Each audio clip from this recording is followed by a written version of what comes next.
Adam stumbled about. All he saw was the devastation of that monster. How could this have happened? That thought plagued him. It was driving him insane. Isn't this what adventurers were supposed to prevent? Go out and kill the monsters? Why aren't they extinct? Why? Weren't they able to do their jobs? He cursed the sky and everything about this world. What to do? What to do? He kept asking that as he trudged along with nothing, just his life. Welcome to Mythical Phylogeny Adventures. I'm your guide, Jason. Today, I'd like to look at one of the issues of a fantasy world. How many monsters would there be?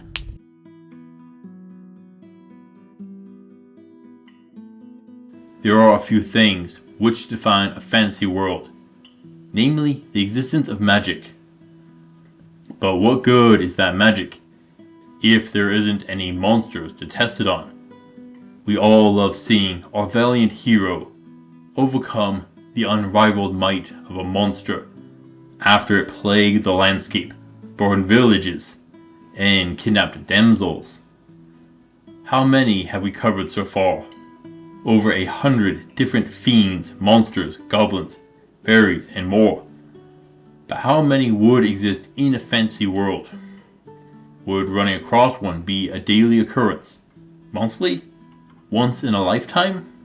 Before I can dig in, we need to really look at the food web. Yes, food web, not chain. Animals and plants are set into trophic levels. The first level is those that perform photosynthesis, such as plants. Next, we have the things which eat the plants, like deer and mice. After that, we have those that eat them, so say wolves and eagles. But that isn't a straight line.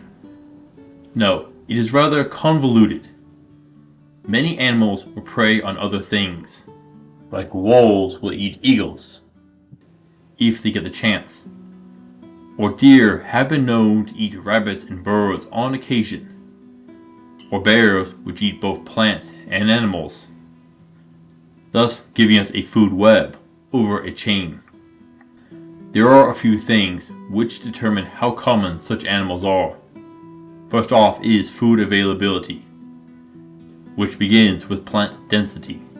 How many trees, flowers, and other plants are there? And this isn't a clean-cut situation. It depends on what type of tree, how much water, and soil nutrient concentration.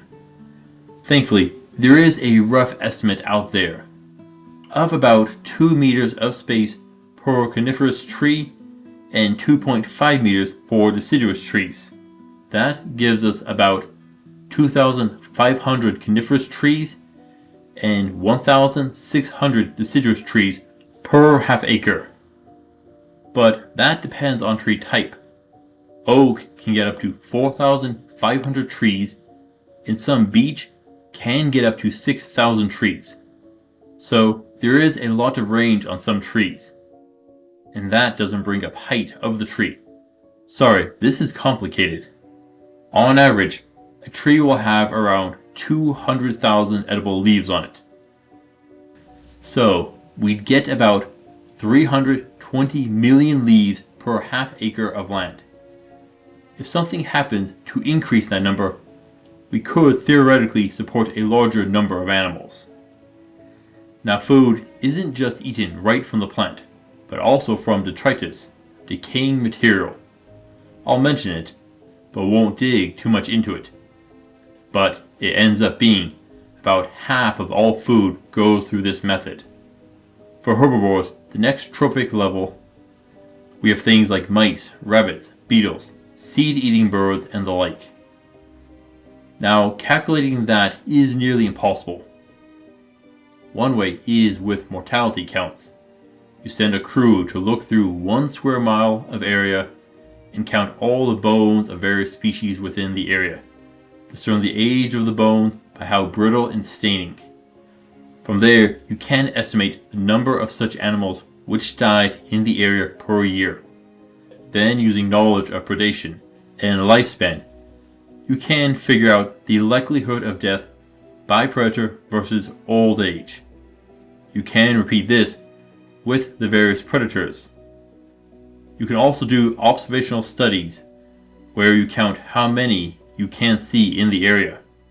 To fully get the ratio of how often each animal eats another, you need to do a gut or fecal study. There you look at their guts and droppings to determine what has been eaten. Then, using that, you can discern the real diet. If you want to see the math for this, good luck. It really is some of the worst math I have ever had to deal with. Now, you might have noticed a problem here. All of these methods require visual observation, and that won't work here. But we can make comparisons to modern animals of similar sizes. We should be able to compare griffins to lions, unicorns to horse and deer, and so forth. But we have issues with larger predators. The total deer population of the United States of America is estimated being up to 36 million in about 3.8 million square miles, 6.1 million square kilometers, which gives about 9.5 deer per square mile. For wolves, there's 18,000 wolves estimated, so only 0.0047 wolves per square mile. And bears, it is 350,000 or 0.09 bears per square mile. But that doesn't factor in all predators and prey animals, but can give us an estimate for mythical creatures close to normal animal sizes. When you look at all that, generally you get about 1 predator per every 10 prey animals. This number actually came about in the Jurassic era. In the Triassic and before, it was closer to a 1-to-1 ratio with more omnivores. This is due to more specialization with evolution. This is actually important because we can compare larger mythical creatures like dragons to supersized dinosaurs. Now, this becomes difficult due to dealing with the limited fossil record, but it was estimated that there were 2.5 billion total T-Rex over 2.5 million years, which would only give a pitiful 1,000 individuals per year. Okay, I know that sounds small, but that doesn't take into account their lifespan, which was about 28 years they think, which does give us about 28,000 live T-Rex at any one time. But other studies gave different numbers, including one that estimated about 20,000 adults at one time, but with a high margin of error, from a low 1,300 to a whopping 328,000 individuals. Personally, I feel the higher number is more likely. Now remember that there were other predators mixed in. Oh, the fun of paleoecology. Yeah, this isn't too reliable. We are having to rely on the fossil record, despite many glaring holes big enough for a sea serpent to swim through. Overall, this leaves us with a very foggy answer. Sorry about not being able to give you a clear-cut answer here. Yet we can determine a few other things by looking to dinosaur populations. Currently, there are about 900 different dinosaur species, and most of them are actually pretty small. Even in the Jurassic and Cretaceous period, smaller dinosaurs and animals were much more numerous. So, if we assume the same 1-to-10 ratio of predator to prey, we can get 1 super predator per 10 predators to 100 prey animals. But brings us back to the animals which prey on multiple trophic levels. This is why I feel 1 super predator per 100 predators to 1,000 prey animals would make more sense, particularly when you take into account hunting patterns and environmental factors. Yet this is just my speculation. Sorry if all of that was a little boring, but we can estimate the populations of other animals. Potentially, the entire world dragon population could be under 100,000 easily.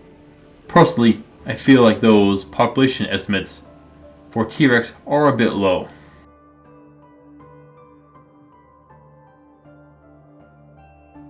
What about normal animals? Would things like sheep and deer exist? Yes. Do you remember how I just said that most species of dinosaurs were small and larger ones were more rare? We see the same thing even today. Insects exist in our world, despite the size of mammals. Even during the Mesozoic era, there were small animals. The first primates actually evolved during the age of dinosaurs. Now, that means that they will need to adapt to new dangers. We can look at the deer population of the Yellowstone area. Carrying capacity is how many of an animal an ecosystem can support. It is based on birth rate, mortality rate, and lifespan. When wolves were first removed, the deer population immediately rose until they started to destroy the vegetation levels. Then a large amount started to starve and a huge die-off. Their population fell into patterns of small oscillations, but never reached the level it was before the wolf removal. When wolves were reintroduced, the deer population took a drop. The deer didn't know how to respond to the new predator, and the wolves overfed on the unaware prey. Over time, the deer population learned how to deal with wolves, and their population increased until it stabilized back near its first population. This is going to be important here. Normal animals will need to learn how to deal with magical predators, when to hide, signs that they are coming. The wings of a dragon are going to be loud. Chimeras and basilisks often have strong smells tied to their poison. Those are things that most animals can easily pick up. They'll also change their patterns of movement and foraging. Yet this is something that humans in such a world would also need to do. But it could also influence the rate of domestication. The reason animals are domesticated is because they benefit from working with humans. Yes, humans often eat things like sheep and use their fur, but humans offer protection from wolves and other predators. This means many other animals will work with humans and other sentient races. That means things like deer, bear, and other predators could potentially be domesticated. Or some like camels might be domesticated earlier than previous. For species to be domesticated, it needs to be at least partially intelligent, have a lifespan short enough for humans to easily instruct them, but long enough for several years. Herd or pack behavior is usually critical. Those are generally the major requirements. So yes, that will open up a few new species. You also need to look at what the chances are of a dragon going after sheep. Do you know why humans don't rely on eating insects for their preferred diets? When eating, it is more niche, even today. It is the energy needed to catch versus the energy it gains. A human needs 2,000 to 3,000 calories a day. Now, a cricket is about 120 to 130 calories per 100 grams, but each cricket only comes in at 0.8 grams at best. Do you see why humans would rather go after bigger animals like fish and deer? A much better risk-reward investment. And the same would be true for dragons. They'll need more food. So a dragon preying on sheep may be the same issue, unless it can scoop up a whole flock at a time. Unless it can scoop up a whole flock at a time.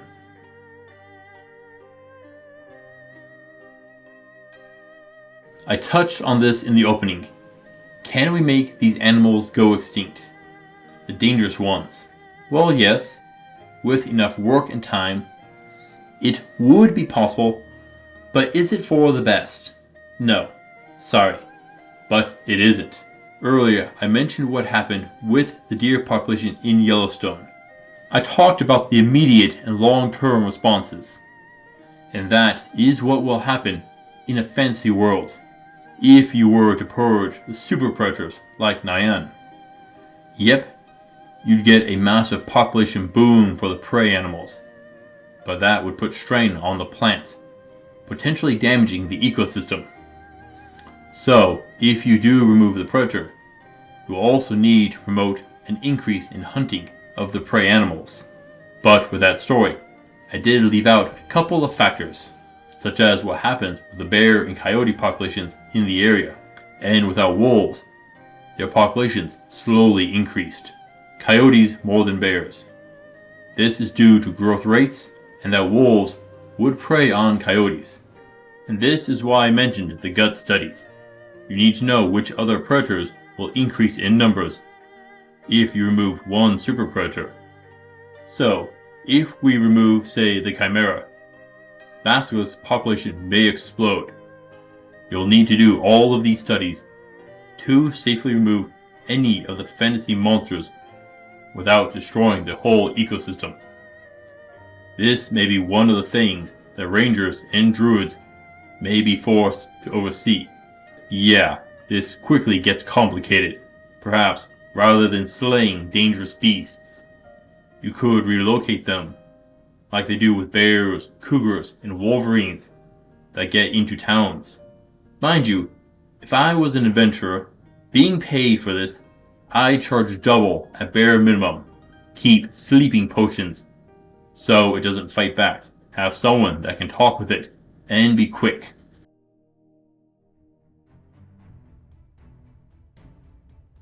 Adam stumbled among the wreckage. He couldn't let this happen again. No, he wouldn't. He vowed he'd purge every filthy monster from this world. Anything which threatened towns and villages, he'd stop it. And there was only one way for that. He'd have to get stronger. His mind took off on haphazardly constructed plans and thoughts. Oblivious to the big picture, he set his course. Sorry that I wasn't able to give a more accurate answer overall, but it can serve as guidelines for your works. Thank you for watching, adventurers. Please return next time for a look at the issues with multi-species cities. Until then, I'll see you on the roads.